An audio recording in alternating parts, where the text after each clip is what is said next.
The automatic horizontal baler has been continuously researched and developed for many years, and it is the leader of the high-end automatic baler series in China.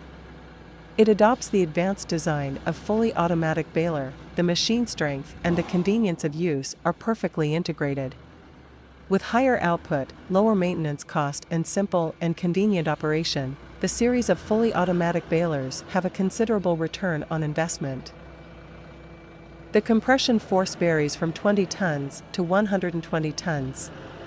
The fully automatic baler is especially suitable for large recycling sites that need to process large quantities of soft waste such as cardboard, paper, plastic film/bags, natural fibers, and other packaging materials. Baler application: cardboard, paper, old newspapers, old magazines, cartons, natural fibers, plastic films/bags, and other flexible packaging materials.